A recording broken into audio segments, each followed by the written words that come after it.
Tadi dari apa yang dibacakan saudara jaksa penuntut umum dalam tuntutannya, sebelumnya memang saudara jaksa menuntut atau mendakwa klien kami dengan 4 dakwaan.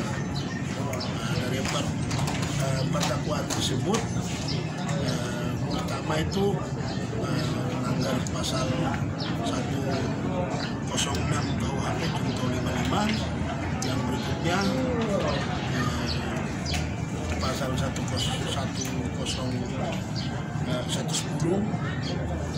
KUHP junto 55, kemudian berikutnya lagi pasal 102 KUHP junto 55, dan yang berikutnya 160 KUHP junto 55. Dari 4 dakwaan tersebut, rupanya saudara jaksa hanya menggunakan 1 dakwaan, yaitu dakwaan pertama ya, terkait 106 KUHP junto 55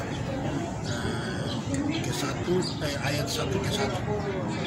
Nah, dari uraian fakta-fakta yang kemudian menjadi dasar saudara jaksa menyimpulkan terbuktinya dakwaan pertama ini, setelah kami amati dan kemudian kami dalami, rupanya ada keanehan yang saya maksudkan di sini, yaitu rupanya saudara jaksa itu tidak menggunakan fakta sidang yang terungkap pada pembuktian.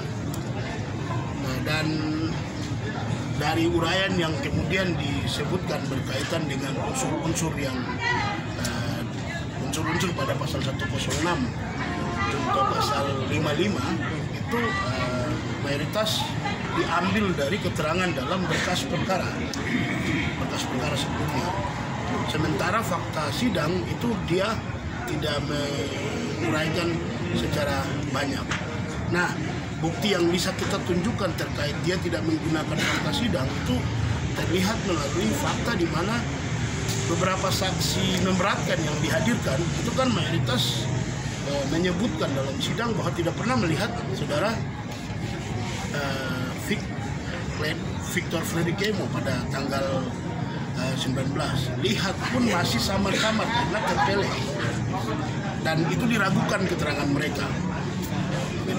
Nah, di atas itu kemudian saksi-saksi ini itu juga tidak pernah melihat saudara Victor melakukan pernyataan di video. Nah, ini juga kemudian semakin menunjukkan kita terkait tidak sesuai dengan fakta. Yang berikutnya, dalam fakta sidang tidak ada satupun video yang diputar atau ditunjukkan oleh saudara jaksa dalam persidangan. Kita tidak pernah menonton video yang dijadikan alat bukti oleh saudara jaksa. Selain itu, berkaitan dengan video yang kemudian dijadikan alat bukti dan kemudian pernyataan-pernyataan itu secara langsung menunjukkan bahwa semestinya bukan pasal 106 KUHP. Semestinya dia gunakan undang-undang informasi dan telekomunikasi elektronik atau undang-undang ITE, karena itu basisnya pada bukti elektronik. Dan bukti yang disebutkan ini juga kemudian diragukan karena kita tidak pernah lihat ada ahli cyber atau bahkan dari penyidik bagian cyber yang dihadirkan sebagai saksi untuk menjelaskan bukti yang dimaksudkan. Nah, di sini kemudian semakin menunjukkan bahwa si jaksa dalam kesimpulan dia berkaitan dengan terbuktinya pasal dakwaan pertama ini benar-benar tidak sesuai dengan fakta dan terkesan mengada-ngada. Ini kemudian menjadi sebuah fakta yang sangat miris. Kenapa saya katakan miris? Hanya untuk tuntutan ini kita tunggu sampai kurang lebih 2 minggu. Tunda sampai dua kali ditunda. Masa tunda sampai 2 kali, kemudian rumusan tuntutannya tidak menggunakan fakta sidang. Semestinya kan waktunya sangat banyak. untuk kemudian dia uraikan fakta sidang secara maksimal. Yang terakhir, keanehan lagi yaitu dia tidak memasukkan saksi meringankan yang kita hadirkan. Bahkan dia tidak memasukkan keterangan-keterangan dari ahli yang kita hadirkan. Nah, terus dia bicara fakta yang mana? Ini kan kesannya kayak jaksa ini ada di lapangan, kemudian main tebak-tebak, kemudian menyimpulkan kalau terbukti pasal ini. Yang paling sangat tidak masuk akal lagi, dalam tuntutan itu dia menyebutkan sebuah organisasi itu adalah organisasi separatis. Ini kan keterlaluan. Kita bicara pasal 106 atau kita sedang mengadili organisasi. Ini kan kemudian jadi pertanyaan di sini. Ini menunjukkan bahwa banyak aturan yang kemudian digabungkan jadi satu dan kesannya ingin mencari-cari alasan untuk memberat-beratkan. Padahal kan secara undang-undang kalau bicara organisasi ada undang-undang ormas, ada mekanismenya. Kenapa persoalan organisasi kemudian dimasukkan?